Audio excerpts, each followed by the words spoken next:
Okay, so over the past couple of days, I talked about Seattle. I talked about the state of Maine. I talked about North Dakota. And the commonality between all these locations is that they want the Canadians back. They miss us. And they're also offering like discounts. I actually question whether they miss us as like people or they just want our money back. I think we all know the answer to that one.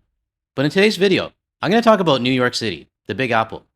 Because what they're doing right now is they're launching a big campaign and giving us a bunch of promos to visit New York City. And in the interview I'm going to show you, they're basically showcasing what New York City has to offer, like their delis and tourist attractions and things like that. But one of our viewers named Michael, who actually provided me with the backdrop today, he's from the New York City area, or at least close to it, I think. And he referred me to another YouTuber named Russ on the Road. And what this guy does, I guess he bikes around New York City, and he shows tourist spots that should be busy, but they're not. Like the one on the left is like Little Italy, and he says that he should not be able to ride his bike through there. And on the right is the ticket center for the Statue of Liberty. And what he says is that during normal times, there would be a big lineup. And right now, he says you can basically just walk in. But this video here, he has one that's titled, Times Square is Dead. And I've been to Times Square a couple times when I was a lot younger. But I remember it being a lot busier than this. And what Russ says in his videos, yes, it might look a little bit busy and, there's people walking around. But it's nowhere near what it was before. And, I think he's a local, so I would trust a local when he says that. But I want everybody to keep this in mind when I show the interview later from the tourism official trying to beg us to come back. But I'll leave a link to the description below. No, that doesn't sound right. I'll leave a link in the description below if you want to check out Russ's video. I don't know this guy, I've never talked to him, but it's a very interesting video to see what the current status is in New York City. But before I get started with the interview, I just want to remind everybody about my new Substack page as well as my Buy Me a Coffee. If you're new to my channel is no longer monetized, so I'm creating this because I want to. Because I actually do enjoy bringing the news to people and calling out the news when they're wrong on things. So if you do enjoy this video or you got any value on it and you want to support my channel, then head to my Buy Me a Coffee page or my Substack page as well. And I do want to thank everybody because we've reached 4,000 subscribers on my Substack page. And Substack's free to join and it's free to subscribe to my newsletters. You only have to pay if you want to contribute to me, which I appreciate. But over the last week or so, since the drama started with my channel, I actually realized that I do like writing articles. So if you want to see my articles that are probably full of grammar mistakes, I'll leave a link to my Substack as well as my Buy Me a Coffee in the description below. Alright, let's get into this interview with a New York City tourism official and see what she's trying to entice us with.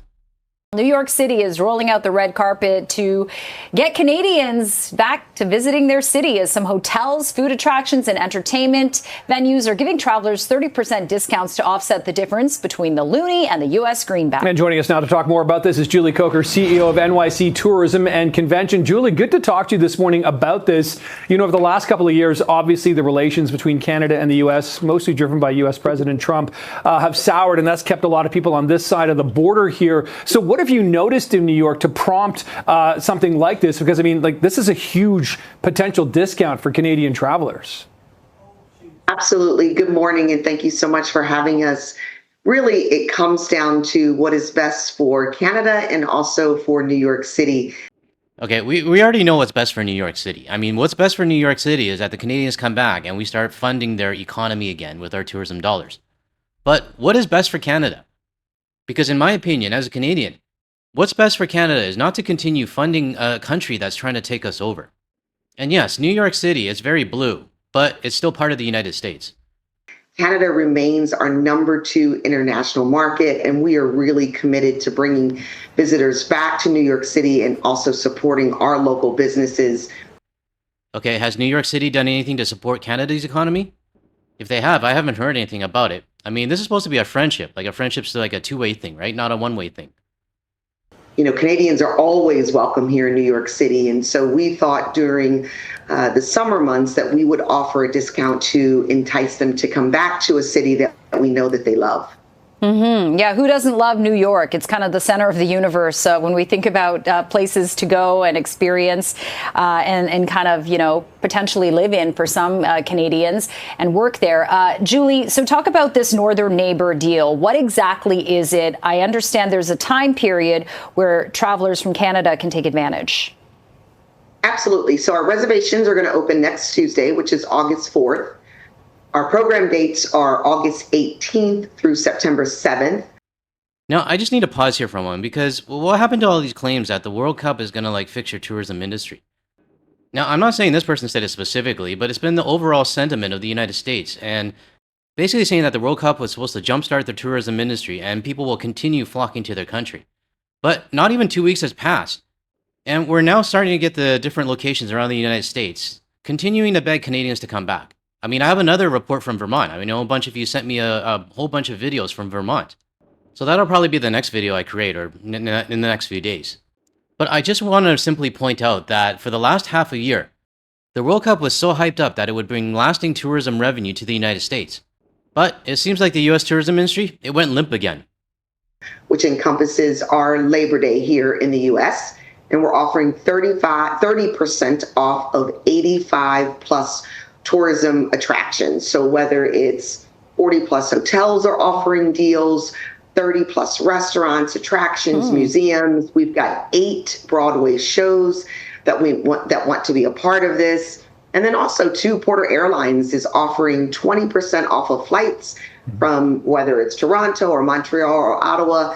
And those flights are going into both Newark and LaGuardia. And that discount is actually offered through December 17th. Wow. Yeah, wow. Does that entice anybody? I mean, maybe if it was like 3 or 4 years ago, I might have been interested in seeing, how much it will cost. But times are different now. And like I said, I mean, it could be a 50% discount or even 75% discount, and I wouldn't think about it.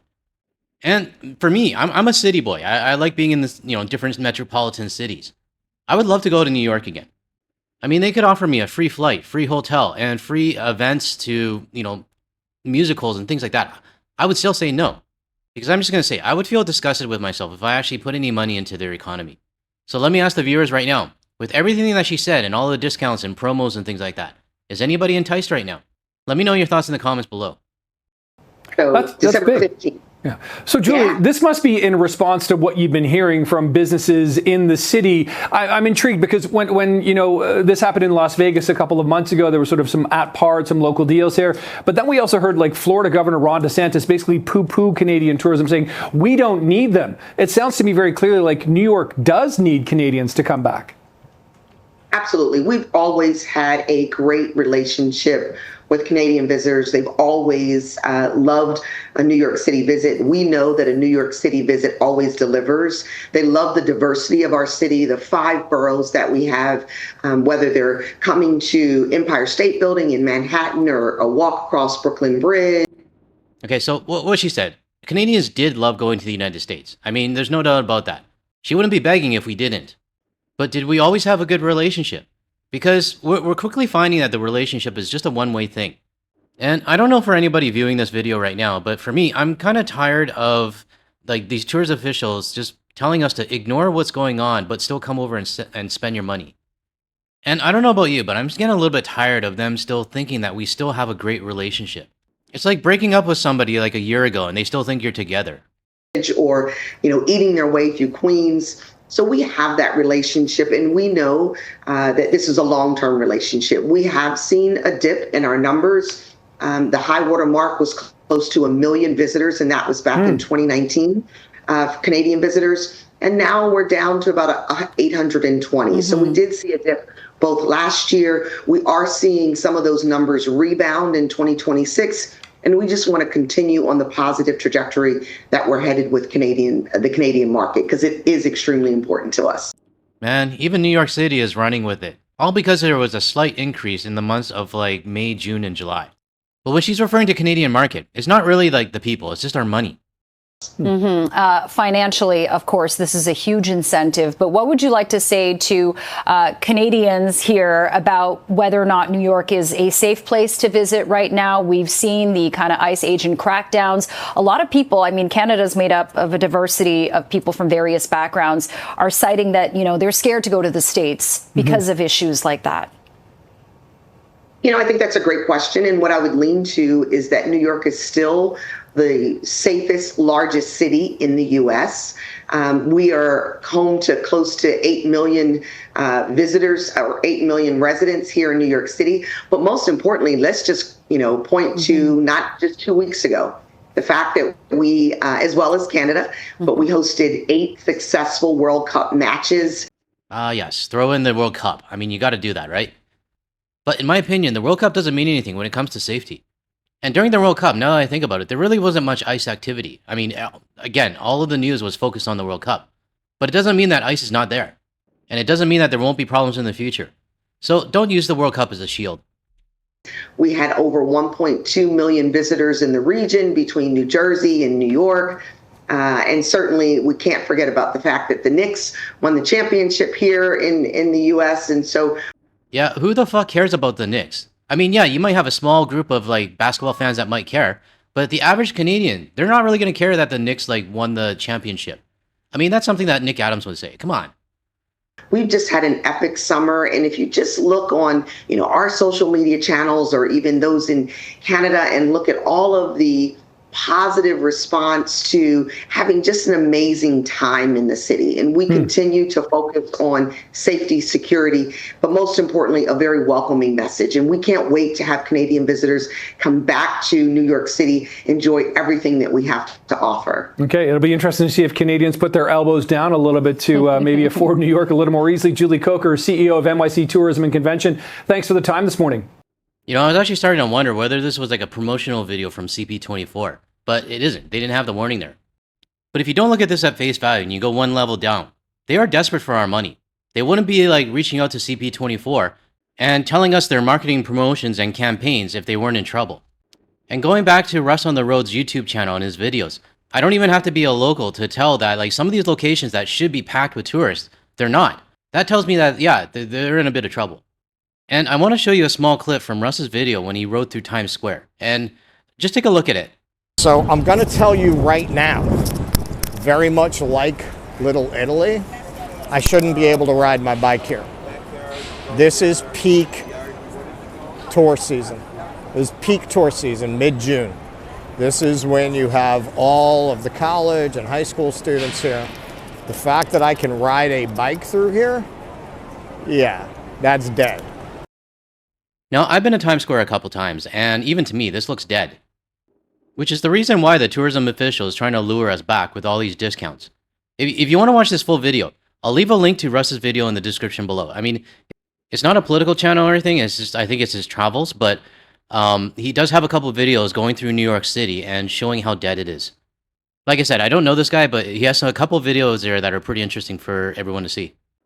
But going back to this tourism official, the fact that she's basically begging for Canadians to come back and offering us like the world of discounts, it's actually encouraging to me. It might not be encouraging to New York City, but it is to me. Because it's showing that Canadians are standing in their ground. We're not going to take this shit anymore. And we're now identifying that as a one-way friendship. I mean, even a blue city, we're not going to go. And it's not just hype like what this guy in Maine said like last year. Brad Mosshart is also a longtime Kennebunk business owner. He runs F8 Photography Studio just down the road on Spring Street. He says he has lots of clients that are Canadian, and he's heard from plenty that they will continue to come. It's just kind of a little bit, there's a hype out there, but I don't think it's going to really matter. Yeah, tell that to all the businesses that have closed and all the tourism officials that are begging us to come back. So regardless, I'm happy to report this to everybody because it means our Canadian boycott of the United States is working. And quite frankly, the international boycott of the United States is working. So the United States is going to have to figure this out. I mean, it's not on us to figure out. I mean, we're not the one that broke the trust. And we're also not the country that's throwing unnecessary tariffs on your neighbors or trying to annex their country. So in the meantime, my travel dollars are going to go to Australia instead. And I'm really looking forward to that. Closing out this video, I would like to thank Michael for taking this photo from Toronto, Ontario. Michael is from the New York City area, and he was on vacation in Toronto, I think in May. And he took these great photos for us. And Michael, I thank you for supporting our Canadian economy. Alright everyone, I think that's it for this video. I'll probably have my follow-up article ready in a couple hours. I'm sure I'm going to forget a few things that I wanted to mention here, which is why I actually do like writing the articles. So look out for that in a couple hours. If you found any value in anything I said today, or you want to hear more from a Canadian and international perspective without the US media bias, make sure you hit that like and subscribe button below. That way you'll be notified of my future videos. And don't forget to hit the bell icon and select all as well. Now, if you want to see more of my videos, check out the ones that are going to show up on your screen shortly. Thanks everyone. I'll catch you in the next one.